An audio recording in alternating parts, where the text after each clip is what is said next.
From May 28th to May 31st, for 4 shows, the Amateur Comedy Club will be performing Arnold Bennett's A Question of Sex. Play Committee Chair David Eby explains why he chose to credit himself as the manager, not the director, for this production on ACC Offstage.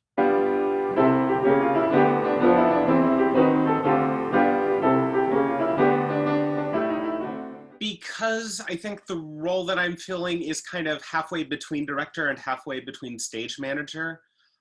So in terms of like organizing and to a certain degree casting the play, we didn't really feel like we had time to do full auditions. So we just we found a play, and we reached out to some friends of the club or club members who might be available and might be interested, and to get a cast together. And so in that sense, I was kind of acting as director, and in giving some feedback and some ideas to the cast members about how to do certain bits, or to how like a bit of physical comedy that would be very obvious on the stage, how to accommodate that in a Zoom setting is a complex thing that I think like the world is still figuring out.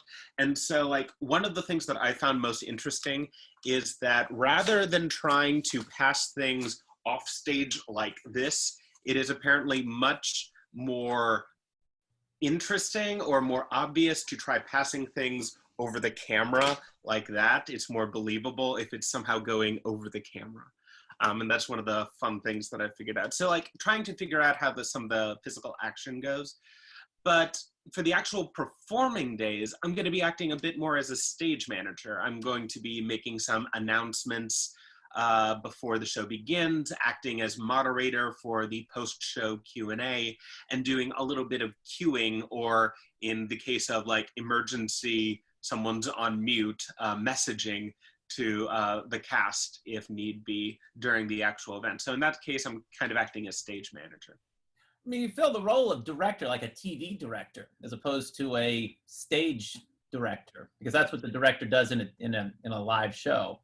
Is they do, for sports cast, for example, they go, give me a tight one on Peyton Manning, now show the crowd, and then this, and they have 14 cameras, and they're, going back and forth between all of them.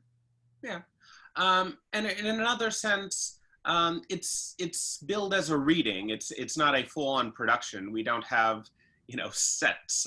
We don't have a, complicated lighting scheme. It is, whatever people have set up at home. So in that sense, I tend not to think of readings as being something that is heavily directed.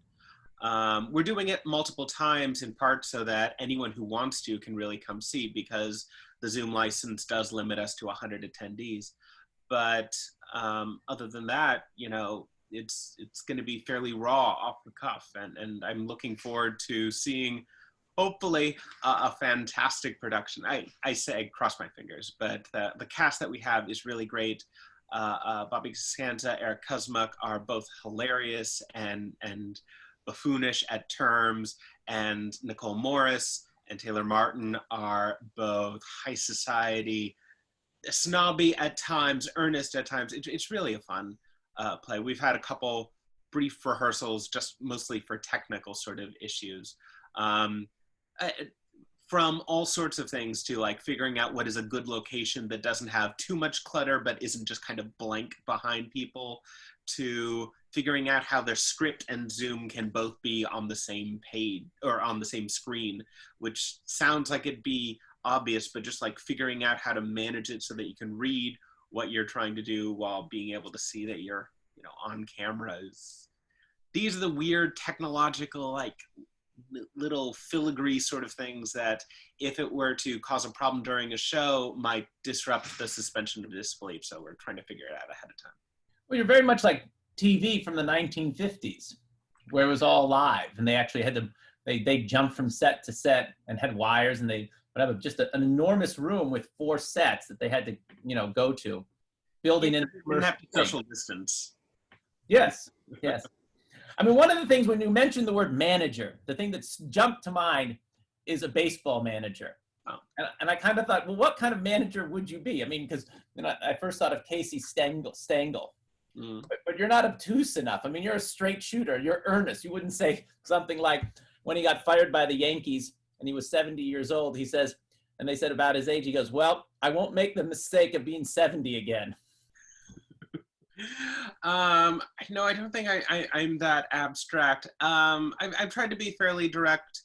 A lot of it's just kind of problem by problem. I tend to think of myself as kind of a problem solver, and this is an environment and a time where it feels like a number of problems just keep coming up, and so trying to find the easiest or the most straightforward or the least painful solution to each problem as it comes up.